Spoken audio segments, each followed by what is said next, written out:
आज के blender video में हम देखेंगे कि ब्लेंडर में हम इंसर्ट फीचर का यूज कैसे कर सकते हैं। तो इसके लिए सबसे पहले हमने ये क्यूब ले रखा है। अब इस क्यूब के बाद हम जाएंगे टैब प्रेस करके क्या जाएंगे एडिट मोड में। एंड देन हम यहाँ पर अगर यहाँ पर हमें क्लिक करना है तो हम यहाँ पे क्लिक कर सकते हैं, या अगर हमें यहाँ पे नॉर्मली अगर जाना है तो हम ना आई प्रेस करके भी हम क्या यहाँ पे चीजों को क्या कर सकते हैं, इंसर्ट कर सकते हैं। अब जैसे ही यहाँ पे मैंने इसे इंसर्ट किया तो ये कुछ इस तरीके से क्या हो गया, इंसर्ट हो गया। अब इसे मैं एक बार फिर से अगर इंसर्ट कर, हम इसे दोबारा इंसर्ट कर सकते हैं कुछ इस तरीके से। अब इसके बाद अगर मैं इन फीचर्स इन सभी फेसेस को क्या है, इसे सिलेक्ट करके एंड देन एक्सट्रूड कर देता हूँ कुछ इस तरीके से।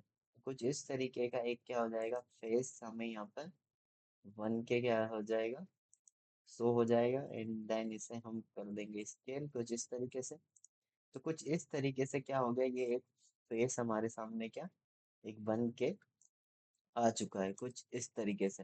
तो हम इंसेट की मदद से ये सारी चीजें कर सकते हैं। अभी हमने यहाँ पे ब्लेंडर में देखा कुछ नॉर्मल से इसमें क्या एडिट्स। अब हम चाहते हैं कि अभी इस ऑब्जेक्ट को मैं डिलीट करता हूँ, और इसके बाद अगर मैं यहाँ पे चाहता हूँ कि मेरा एक ऑब्जेक्ट है, जैसे मैंने यहाँ पे क्यों लिया है। अब मैं चाहता हूँ कि इसके सारे फेसेस जो है वो एक साथ क्या हो जाए, इंसेट हो जाए। तो इसके लिए मैं प्रेस करूंगा और आई प्रेस करते हैं। जैसे ही हम यहाँ पे आई प्रेस करेंगे तो कुछ इस तरीके से हम क्या यहाँ पर हमारे जो क्यूब ऑब्जेक्ट है उसके सारे फेसेस को क्या एक साथ यहाँ पे क्या कर सकते हैं, हम इंसर्ट कर सकते हैं।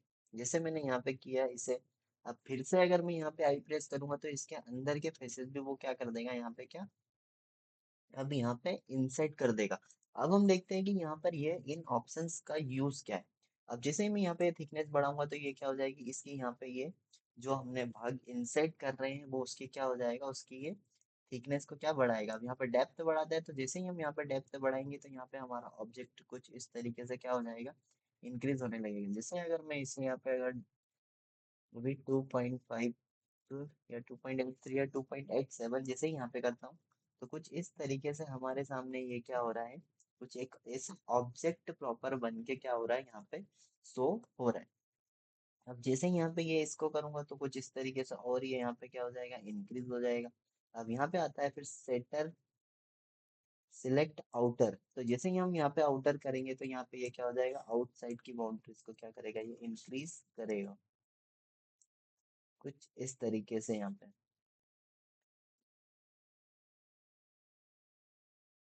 एंड यहाँ पे इंडिविजुअल अगर करते हैं तो यहाँ पे ये इंडिविजुअल जैसे ही मैंने यहाँ पे सिलेक्ट किया, ये यहाँ पे कुछ इस तरीके का क्या इफेक्ट शो कर रहा है।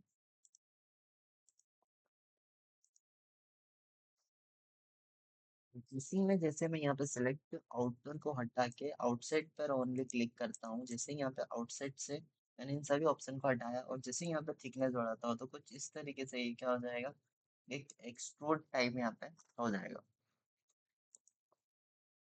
अब अगर इसी में हम यहाँ पर क्या करते हैं, इन फेसेस को क्या करते हैं, सिलेक्ट करते हैं। सबसे पहले हम यहाँ पे क्या इन फेसेस को सिलेक्ट कर लेते हैं। फिर इसी ऑब्जेक्ट में मैंने ये सारे फेसेस को यहाँ पे क्या सिलेक्ट करके अब मैं यहाँ पे क्या इन्हें डिलीट कर देता हूँ। तो जैसे मैं डिलीट करूंगा तो यहाँ पे क्या एक इस टाइप से कुछ यहाँ पे क्या हो जाएगा, हमारे सामने कुछ फेस क्रिएट हो जाएगा। मतलब एक हमें यहाँ पे अगर विंडो वगैरह हमें क्रिएट करनी हो तो इससे हम एक्सट्रूड करके और डिलीट करके हम बड़ी ही आसानी से क्या विंडो हम यहाँ पे दे सकते हैं। जैसे आज के वीडियो में इतना ही। अगर वीडियो पसंद आया हो तो लाइक करें और चैनल को सब्सक्राइब करें। Thank you.